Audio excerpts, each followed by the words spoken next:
ಇವತ್ತು ಒಂದು ಮುಖ್ಯವಾದ ಕಂಡೀಷನ್ ASD ಅಥವಾ ಆಟಿಸಮ್ ಸ್ಪೆಕ್ಟ್ರಮ್ ಡಿಸಾರ್ಡರ್ ಅಂತೀವಿ.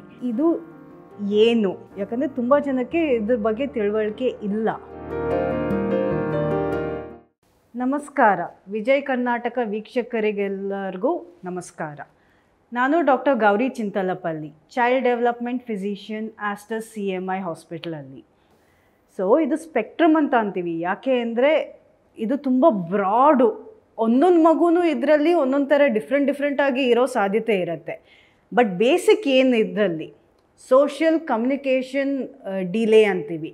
ಸೊ ಕಮ್ಯುನಿಕೇಷನ್ ಅಂದರೆ ನಾವು ಹೆಂಗೆ ಬೇರೆಯವ್ರ ಜೊತೆ ಇಂಟ್ರ್ಯಾಕ್ಟ್ ಮಾಡ್ತೀವಿ, ಯಾವ ಥರ ಮಾಡ್ತೀವಿ.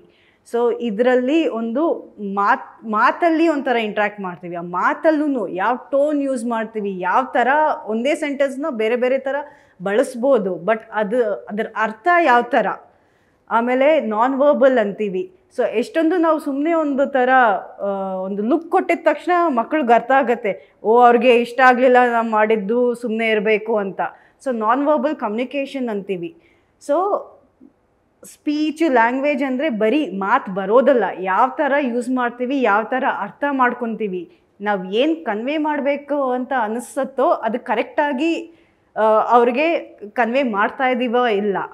ಸೊ ಈ ಥರ ಮಕ್ಕಳಲ್ಲಿ ಕೆಲವೊಬ್ಬರಿಗೆ ಮಾತು ಬರಲ್ಲ, ಅವ್ರ ಮಾತು ಬರೋದು ಡಿಲೇ ಆಗುತ್ತೆ.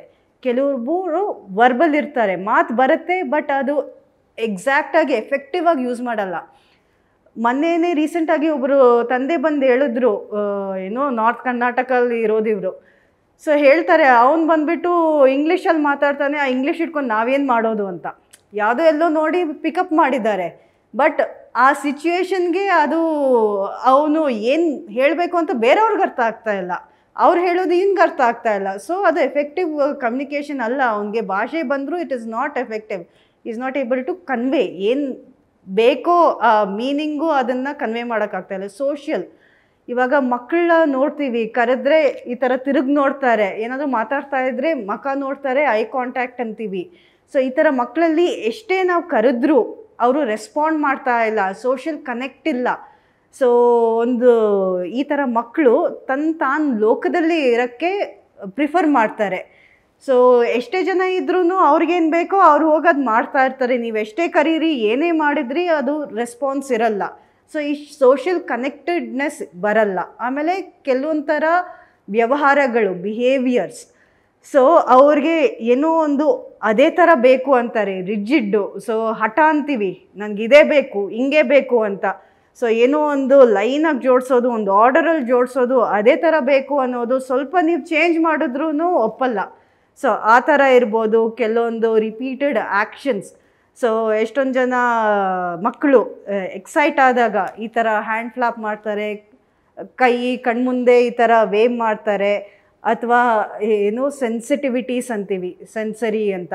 ಸೊ ಸೌಂಡ್ಗೆ ಇರ್ಬೋದು, ಏನು ನೋಡ್ತಾರೋ, ಏನು ತಿಂತಾರೋ, ಏನು ಹಾಕ್ಕೊಂತಾರೋ. ಸೊ ಕೆಲವ್ರಿಗೆ ಸೆನ್ಸಿಟಿವಿಟಿ ಜಾಸ್ತಿ. ಸೊ ಕೆಲವೊಂದು ಮಕ್ಕಳು ನೋಡಿದ್ದೀವಿ, ಅವ್ರ ಬಟ್ಟೆನೇ ಹಾಕ್ಕೊಳ್ಳಲ್ಲ, ಹೆಂಗೆ ನಾವು ಮ್ಯಾನೇಜ್ ಮಾಡೋದು ಅಂತ. ಯಾಕಂದರೆ ತುಂಬ ಸೆನ್ಸಿಟಿವ್ ಇರ್ತಾರೆ, ಅವರು ಟಚ್ ಸೆನ್ಸೇಷನ್ ಎಲ್ಲ. ಸೊ ಆ ಥರ ಪ್ರಾಬ್ಲಮ್ಸ್ ಇರ್ಬೋದು. ಇಲ್ಲ ಸೌಂಡ್ಗೆ ಕಿವಿ ಮುಚ್ಕೋಬೋದು, ಅಥವಾ ಯಾವಾಗಲೂ ಸೆನ್ಸಿಟಿವಿಟಿ ಕಡಿಮೆ ಇದ್ದರೆ ಯಾವಾಗಲೂ ಓಡಾಡ್ತಾ ಇರ್ತಾರೆ, ಅಥವಾ ಎಲ್ಲ ಕಡೆ ಜಂಪ್ ಮಾಡ್ತಾ ಇರ್ತಾರೆ, ಎಲ್ಲಿ ನೋಡಿದ್ರೂ ಹೋಗಿ ಹತ್ತಾ ಇರ್ತಾರೆ, ಮ್ಯಾನೇಜ್ ಮಾಡೋಕ್ಕೆ ಆಗಲ್ಲ. ಸೊ ಈ ಥರ ಬಿಹೇವಿಯರ್ ಪ್ರಾಬ್ಲಮ್ಸು ಇರ್ಬೋದು ಈ ಥರ ಮಕ್ಕಳಿಗೆ. ಸೊ ಈ ಥರ ಸೋಷಿಯಲ್ ಕನೆಕ್ಟೆಡ್ನೆಸ್ ಇಲ್ಲದೆ, ಕಮ್ಯುನಿಕೇಟ್ ಮಾಡೋಕ್ಕೆ ಕಷ್ಟ ಆಗ್ತಾ ಇದ್ದರೆ, ಈ ಥರ ಬಿಹೇವಿಯರ್ ಪ್ರಾಬ್ಲಮ್ಸ್ ಇದ್ದರೆ, ಈ ಥರ ಎಲ್ಲ ಕೂಡಿ ಇದ್ದರೆ ಅದಕ್ಕೆ ಆಟಿಸಮ್ ಸ್ಪೆಕ್ಟ್ರಮ್ ಡಿಸಾರ್ಡರ್ ಅಂತ ಹೇಳೋದು. ಏನಕ್ಕೆ ಇದ್ರ ಬಗ್ಗೆ ಮಾತಾಡ್ತಾ ಇದ್ದೀವಿ ಇವತ್ತು?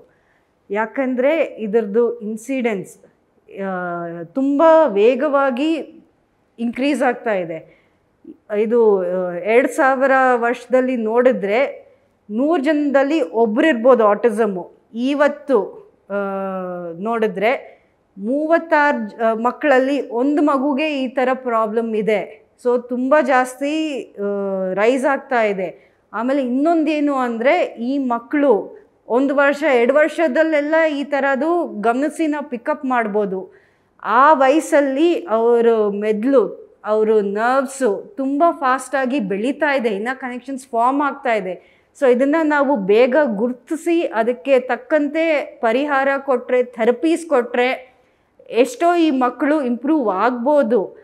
ಸೊ ಮುಂದೆ ಹೋಗಿ ಅವರು ರುಟೀನ್ ರೆಗ್ಯುಲರ್ ಲೈಫ್ಗೆ ಹೋಗ್ಬೋದು, ರೆಗ್ಯುಲರ್ ಸ್ಕೂಲ್ಗೂ ಅಟೆಂಡ್ ಮಾಡೋ ಚಾನ್ಸಸ್ ಇದೆ. ಬಟ್ ಇಂಪಾರ್ಟೆಂಟ್ ಏನು ಅಂದರೆ ಎಷ್ಟು ಬೇಗ ಆಗುತ್ತೆ ಅಷ್ಟು ಬೇಗ ಇದನ್ನು ಗುರುತಿಸಿ ಅದಕ್ಕೆ ಆ ಮಗುಗೆ ಯಾವ ಥರ ಪರಿಹಾರ ಬೇಕೋ ಆ ಥರ ಸಪೋರ್ಟ್ ಕೊಟ್ಟು ಮುಂದೆ ಪ್ರೋತ್ಸಾಹನ ಕೊಟ್ಟರೆ ಅವ್ರು ದೊಡ್ಡೋಗರಾಗಿ ಒಂದು ಫಂಕ್ಷನಲ್ ಅಡಲ್ಟ್ ಅಂತೀವಿ. ಸೊ ನಾವು ಯಾವ ಥರ ದಿನನಿತ್ಯ ನಮ್ಮದು ನಾವು ಮಾಡ್ಕೋಬೋದು, ಮನೇದು ನೋಡ್ಕೋಬೋದು, ಒಂದು ವರ್ಕ್ ಮಾಡಿಕೊಂಡು ಒಂದು ಫ್ಯಾಮ್ಲಿ ನೋಡ್ಕೋಬೋದು, ಇದೆಲ್ಲ ಮಾಡೋ ಚಾನ್ಸಸ್ ಇದೆ. ಬಟ್ ಬೇಗ ಇದನ್ನು ಐಡೆಂಟಿಫೈ ಮಾಡೋಣ, ಅದಕ್ಕೆ ಈ ಟಾಪಿಕ್ನ ನಿಮ್ಮ ಮುಂದೆ ಇವತ್ತು ತಂದಿದ್ದೀನಿ.